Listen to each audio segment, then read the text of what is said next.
যে এতদিন ধরে যে পুঞ্জীভূত ভয়টা লুকিয়েছিল সেই ভয়টা সে ভেঙে দিয়ে গেছে। এবং যে ডক্টর নাইয়া, যিনি একজন জুনিয়র ডাক্তার, একটা অসাধারণ কথা সেদিন বলেছেন যে ভয় যেমন সংক্রামক, সাহসও তেমনই সংক্রামক।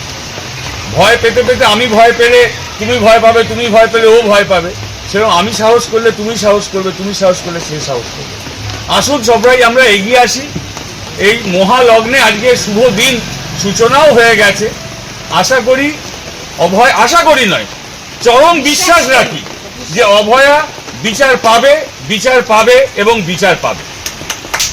একটা মেয়ের রেপ বা মার্ডার হিসেবে ধরলে হবে না, এটা হচ্ছে একটা করাপশনের এগেনস্টে লড়াই চলছে। এই যে আমরা ভাবতাম যে আমাদের নেক্সট জেনারেশন বা জুনিয়ররা এখন সারাদিন শুধু মোবাইল ঘাঁটছে, ওরা একদম সেলফ সেন্টার্ড, এরকম আমাদের একটা ধারণা হচ্ছিল। কিন্তু আজকে আমাদের জুনিয়ররা আমাদের একটা বিশাল শিক্ষা দিয়ে গেছে, যে জন্য এই বর্ষা রাতে আমরাও এখানে এসে হাজির হতে পেরেছি যে এইভাবেও যে লড়া যায়।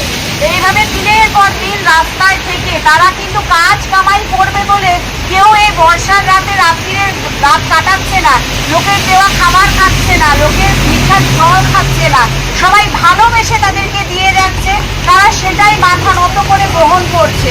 দিনের পর দিন তারা লড়ে চলেছে আগেনস্ট করাপশন।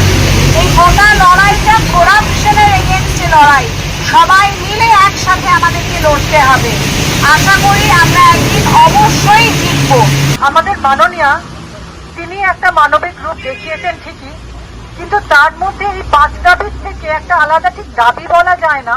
তারা স্বচ্ছতা চেয়েছিল, একটা আলোচনা স্বচ্ছতা, যেটা ডাইরেক্ট লাইভ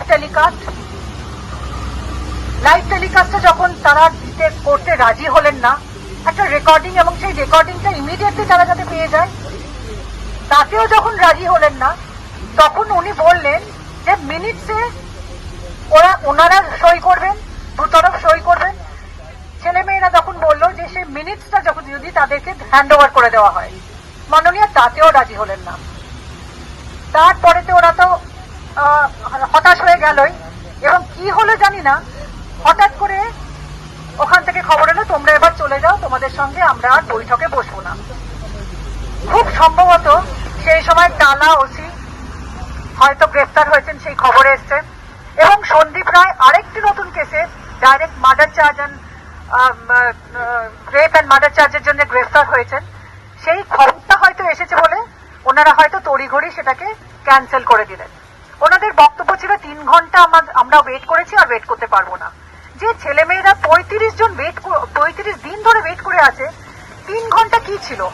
আরেকটু ওয়েট করা যেতেই পারত। যে কোনো অজানা কারণে হোক তারা আর এই আলোচনাটা করলেন না। কিন্তু আজকে একটা আমরা আলো দেখেছি ঠিকই, কিন্তু যতক্ষণ না বিচার হয়ে তার কোনো ফাঁসি বা কোনো রকম তার শাস্তি হচ্ছে, জেল ভরাটা ওটা একটা মানে ছেলে ভোলানোর মতো লাগছে। কাজেই আমরা আশা করব জলদি বিচার হোক এবং সেই বিচারের শাস্তি হোক। ধন্যবাদ। দরকার হলে যদি একটা সিনিয়র ডাক্তারের গায়ে কোনো আঁচড় লাগে, কোনো শাস্তিবোধক ব্যবস্থা নেওয়া হয়, তাহলে গণ ইস্তফা দেওয়া হবে। আপনাদের অবগতি করে জানাই, 26,000 সরকারি ডাক্তার তাদের গণ ইস্তফা আমাদের কাছে জমা দিয়েছে, আমাদের অ্যাসোসিয়েশন হাতে অলরেডি জমা দিয়েছে। অতএব আমরা তৈরি, আপনারা সঙ্গে থাকুন।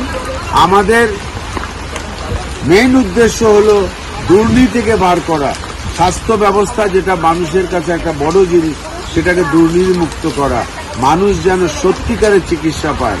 আমরা রাস্তায় থাকার জন্য আসিনি, আমরা চিকিৎসা করতে আসি। আমরা কাউকে অসম্মান করতে চাই না। যারা আমাদের নিয়ে 2-1টা কটু কথা বলেছেন তাদেরও আমরা সম্মান জানাই, তাদেরও ক্ষমা করে দিয়েছি। আমরা এটুকুই বিশ্বাস করি যে আমরা যদি সৎ থাকি আমরা বিচার পাবো। यही बता रहा है ये एक ओसी, मामूली ओसी को, जो ओसी बहुत नीचे पोस्ट है, वही ओसी को हम लोग बांग्ला में जो बोलते हैं बोली का पठा बना रहा है। ये कभी नहीं संभव है, कोई हायर अथॉरिटी का ऑर्डर बिना वही काम कर सकते। आप जानते हैं पुलिस का पास एक मौखिक ऑर्डर, वर्बल ऑर्डर बहुत काफी होते हैं। इसका पीछे बड़ा आदमी है जो इसको ऑर्डर दिया गया है। जरूर सीबीआई इसको निकालेंगे। ये चूहा पकड़ने से तब तो आपको बड़ा चीज पकड़ जाता है, वो चूहा है। ताला थाना का उसी के साथ साथ सूत्रों के हवाले से ये भी खबर आ रहा है कि 8 इंस्पेक्टर को और भी नोटिस जा सकता है इस विषय में। 8 इंस्पेक्टर क्या, हम लोग का अंदर का जो बात है, 4 टॉप पुलिस ऑफिसर का पास नोटिस आ रहा है।